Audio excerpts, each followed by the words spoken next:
గురుగారు, తపస్సును గురించి భారతం ఏం చెప్పింది? తపస్సులో ఎన్ని రకాలు ఉన్నాయి? తపస్సు అంటే తపింప చేసేది అని ఆ పదానికి అర్థం.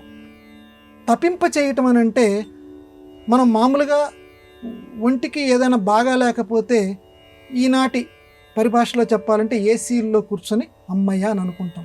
శీతలీకరణ యంత్రం దాని తెలుగు పదం. అయితే అట్లా ఉండద్దురా, నువ్వు ఎంతగా తప్పించిపోవాలి. ఎందుకంటే దేవుడి గురించి నువ్వు చల్లగా కడుపు చల్లగా అంటారు చూడండి, తిన్నది బాగా అరగకుండా లేకపోతే అరిగేటట్టు చేసుకొని ఆ తర్వాత చూసుకోవాలనే దేవుడి సంగతి అనుకోవద్దు. తప్పించిపో. దైవమా నాకు కనపడు, దేవుడా నా కళ్ళ ఎదుట నువ్వు ప్రత్యక్షంగా అని తప్పిపోయినటువంటి బిడ్డ కోసం తల్లి ఎంతగా ఆరాటపడుతుందో. అప్పుడే పుట్టినటువంటి బిడ్డ కొన్ని గంటలు చూసుకుంది, అంతలో కనపడకుండా పోయాడు. అప్పుడు ఆ తల్లి మనస్సు ఎంతగా తప్పించిపోతుంది, విలవిల్లాడిపోతుంది. నా బిడ్డ ఎక్కడున్నాడు అని చెప్పి భక్తుడి మనస్సు కూడా అంతగా విలవిల్లాడిపోవాలట. విలవిల్లాడిపోతే అప్పుడు దైవం కనపడతాడు. తప్పించిపోవాలి. ఒక నిప్పు మధ్యలో తప్పించిపోవటం అంటే ఇంకొక ఉదాహరణ కూడా చెప్పారు. చుట్టూత పంచాగ్నులు, అగ్నుల మధ్య శరీరాన్ని నిలబెడితే ఎండాకాలంలో అసలే రోహిణీ కార్తెలో చుట్టూత నిప్పులు పెట్టుకొని పార్వతీదేవి తపస్సు చేసింది శివుడి కోసం. చూడండి, అప్పుడు శివుడు వచ్చాడు.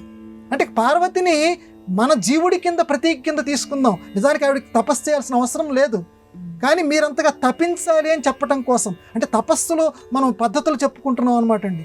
చుట్టూత వాటంతటవి అననుకూల పరిస్థితులు ఉన్నా కూడా మనం దైవ యొక్క ఆరాధన మనం మానకూడదు. అది తపస్సు. తపించిపోవాలి. కాబట్టి అసలైన తపస్సు అంటే ఏమిటి? నేను ఇంతగా ఏమీ చేయలేనండి.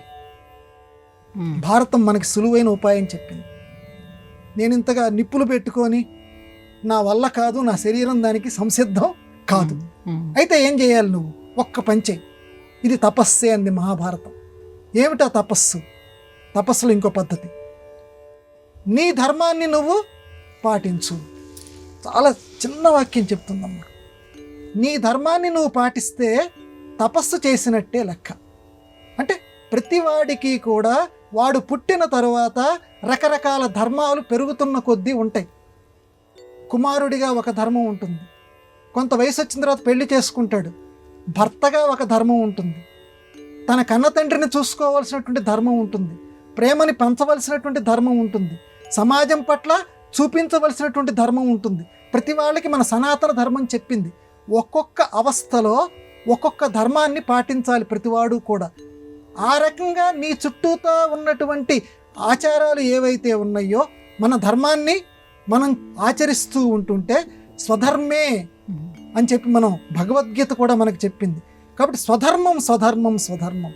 నీ ధర్మం ఏదైతే ఉన్నదో ఆ ధర్మాన్ని గనక నిష్ఠగా గనక ఏమాత్రం పొల్లుపోకుండా గనక చేస్తూ ఉంటే, మన ధర్మాన్ని మనం ఆచరిస్తూ ఉంటే అది మనల్ని కాపాడుతుంది. స్వధర్మే నిధనం శ్రేయః. మన ధర్మమే మనల్ని కాపాడుతుంది. అదే గొప్ప తపస్సు అని భారతం చెప్పింది. భారతంలో ఉన్నటువంటి భగవద్గీత కూడా చెప్పింది.